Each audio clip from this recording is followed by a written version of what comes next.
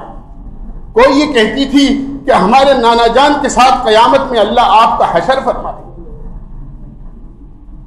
ان بچیوں کی ماں نے اور ان چاروں بچیوں نے مجھے دعائیں دیں اور اپنا دروازہ بند کر دیا۔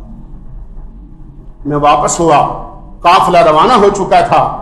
میں نے بغیر حج کیے ہوئے اپنے گھر لوٹنا مناسب نہیں سمجھا، کوفہ ہی میں قیام کر لیا اور اتنے دن قیام کیا کہ لوگ حج کر کے واپس آ گئے۔ میں نے حاجیوں کا استقبال کیا اور میں نے ان سے دعا کی درخواست کی کہ میرے لیے دعا کریں، تو کہنے لگے کائی کی دعا کراتے ہو، اللہ تمہارا حج قبول فرمائے، مدینہ منورہ کی تمہاری حاضری قبول فرمائے۔ تو لوگ کہنے لگے کہ یہ کیسی دعا دے رہے ہو؟ کہنے لگے یہ ایسے محروم آدمی کی دعا ہے جو اللہ کے گھر کے دروازے تک حاضر نہیں ہو سکا۔ تو وہ تعجب سے کہنے لگے کیا بات کرتے ہو؟ کیا تم ہمارے ساتھ عرفات میں نہیں تھے؟ کیا تم ہمارے ساتھ کنکریاں مارنے کے موقع پر جمرات پر نہیں تھے؟ کیا تم ہمارے ساتھ طواف کرنے میں شریک نہیں تھے؟ اب یہ کیسی باتیں کرتے ہو کہ یہ اس شخص کی دعا ہے جو دروازے تک محروم ہو گیا ہو حاضر ہونے سے۔ فرماتے ہیں میرے علاقے کے لوگوں کا قافلہ آ گیا، ان کا استقبال کیا، اپنے بھائی کا استقبال کیا، اور جب میں نے ان سے دعا کی درخواست کی تو وہ بھی یہی جملہ دہرانے لگے کہ بھائی کیا کہتے ہو؟ کیا تم ہمارے ساتھ ایک ایک رکن کے ادا کرنے میں نہیں تھے؟ اور اتنے کے اندر یوں کہا کہ ایک ساتھی میرا آگے بڑھا اور اس کے ہاتھ میں ایک تھیلی تھی اور اس نے یہ کہا کیوں انکار کرتے ہو اللہ کے گھر جانے سے اور اللہ کے نبی علیہ الصلوۃ والسلام کے روزے پر حاضر ہونے سے؟ جب مدینہ منورہ میں اللہ کے نبی کے روزے سے سلام پڑھ کر باب جبریل سے ہم باہر آ رہے تھے، اس وقت آپ نے ازدحام کی وجہ سے اور بھیڑ کے زیادہ ہونے کی وجہ سے یہ تھیلی امانت کے طور پر میرے پاس رکھوائی تھی، یہ آپ اپنی امانت سنبھالو۔ کہتے ہیں کہ میں نے اس تھیلی کو لیا، حیران تھا کہ یہ کیا ماجرا ہے، کچھ سمجھ میں نہیں آ رہا تھا، لیکن میں نے دیکھا کہ تھیلی پر ایک مہر لگی ہوئی ہے، سیل لگی ہوئی ہے، ہماری زبان میں سکہ ہوا ہے، اور اس پر لکھا ہوا ہے من عاملنا ربحا، جو ہم سے معاملہ کرتا ہے اور جو ہم سے تجارت کرتا ہے وہ ہمیشہ کے لیے نفع کماتا ہے، وہ خسارے اور نقصان میں نہیں رہتا۔ فرماتے ہیں اپنی قیام گاہ پر آیا، رات کو اپنے معمولات اور وظائف پورے کر کے سویا، سونے کے بعد کیا دیکھتا ہوں کہ اللہ کے نبی علیہ الصلوۃ والسلام خواب میں تشریف لائے، آپ نے آ کر مجھے سلام کیا، میں نے سلام کا جواب دیا اور آپ کے دست مبارک چومے۔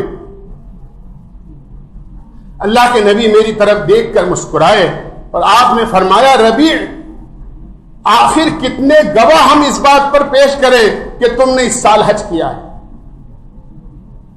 کتنے گواہ آخر اس بات پر پیش کریں تم کسی کی بات ماننے کو تیار ہی نہیں ہو؟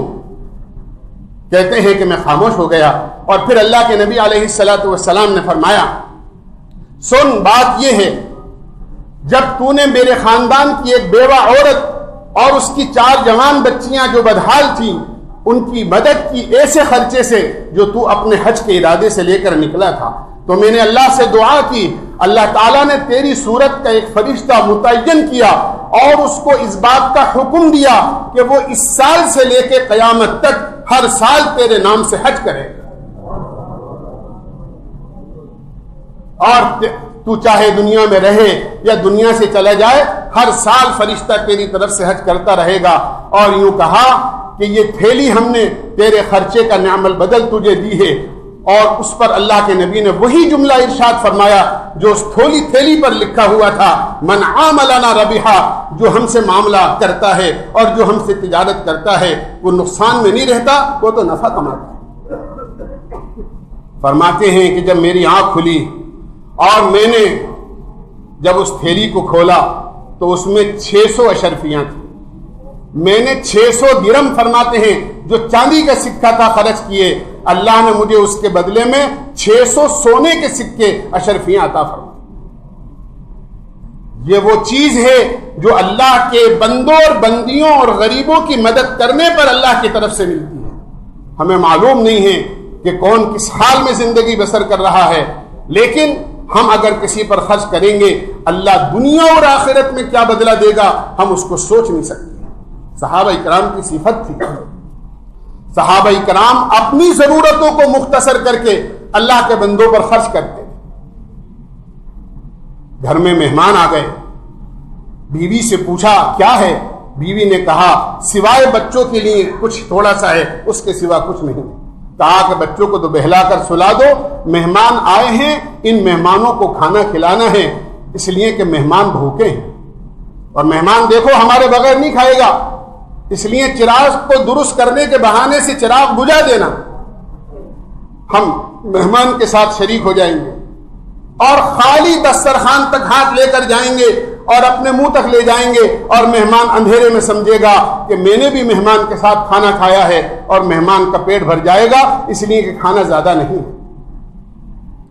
یہ عمل رات کو اپنے گھر میں کیا، صبح کو مسجد نبوی میں جب نماز کے لیے حاضر ہوئے، اب اس زبان سے کچھ نہیں کہا تھا، اللہ کے نبی علیہ الصلاۃ والسلام نے کھڑے ہو کر استقبال کیا اور یہ کہا کہ رات کا تمہارا مہمان کے ساتھ کا برتاؤ اللہ کو اتنا پسند آیا، اور مہمان کو کھانا کھلانے کا عمل اللہ کو اتنا پسند آیا کہ اللہ نے تمہاری شان میں آسمان سے قرآن کی آیت اتار دی، وَيُؤْثِرُونَ عَلَىٰ أَنفُسِهِمْ وَلَوْ كَانَ بِهِمْ خَصَاصَةٌ، کہ باوجود بھوکے ہونے کے، باوجود مفلس ہونے کے، باوجود ضرورت مند ہونے کے اللہ کے بندوں پر خرچ کرتے ہیں۔ حضرت عثمان رضی اللہ عنہ کی خدمت میں اللہ کے نبی علیہ الصلاۃ والسلام نے ایک ضرورت مند کو بھیجا، جاؤ اپنی ضرورت ان سے کہو تمہاری مدد کر دیں گے۔ یہ ابھی گھر کے باہر پہنچے تھے کہ آواز آئی، حضرت عثمان اپنی اہلیہ محترمہ سے کہہ رہے ہیں آپ نے رات کو اچھا کام نہیں کیا کہ چراغ کی لو تیز کر دی، 2 قطرے تیل زیادہ جل گیا، یہ اچھا کام نہیں کیا، آپ کو چراغ کی لو تیز نہیں کرنی چاہیے تھی تاکہ تیل کم جلتا۔ کہتے ہیں میں نے باہر کھڑے کھڑے سوچا جو آدمی اپنی بیوی سے اس بات پر تنبیہ کر رہا ہو کہ 2 قطرے تیل زیادہ کیوں جلا دیا اور چراغ کی لو تیز کیوں کر دی، وہ مجھے کیا دے گا۔ واپس ہو گئے، اللہ کے نبی سے پورا قصہ سنایا، اللہ کے نبی علیہ الصلاۃ والسلام نے فرمایا جو ہم نے کہا تھا وہ تم نے نہیں کیا، جاؤ اور ان سے اپنی ضرورت کی بات کرو۔ وہ آئے اور آنے کے بعد حضرت عثمان سے اپنی ضرورت کا اظہار کیا، وہ اندر گئے اور ایک تھیلی لے کر آئے اور تھیلی لا کر ان کے سامنے رکھ دی، کہتے ہیں کہ اس میں 2000 اشرفیاں تھیں۔ یہ کبھی اس تھیلی کو دیکھتے، کبھی حضرت عثمان کی شکل دیکھتے، حضرت عثمان سمجھے کہ شاید ان کی ضرورت سے یہ کم ہے، کہنے لگے بھائی اس وقت میرے پاس صرف یہی تھا اس لیے میں نے دے دیا، اگر تمہاری ضرورت اس سے بڑی ہے تو میں آئندہ آ جانا اور اللہ کہیں سے بھیجے گا تو تمہیں اور دے دوں گا۔ وہ سائل کہنے لگا حضرت بات یہ نہیں ہے، میں تو اس بات پر تعجب کر رہا ہوں کہ تھوڑی دیر پہلے آیا تھا اور باہر دروازے پر کھڑا تھا اور میں نے یہ سنا کہ آپ اپنی اہلیہ کو تنبیہ کر رہے ہیں کہ چراغ کی لو تیز کیوں کر دی، 2 قطرے تیل زیادہ کیوں جل گیا۔ جو آدمی 2 قطرے تیل کے جلنے پر اتنی تنبیہ کر رہا ہو وہ میری ضرورت کو کیا پوری کرے گا۔ میں تو اس بات پر تعجب کر رہا ہوں، اور جب میں نے اپنی ضرورت کا اظہار کیا تو آپ نے 2000 اشرفیاں مجھے دے دی۔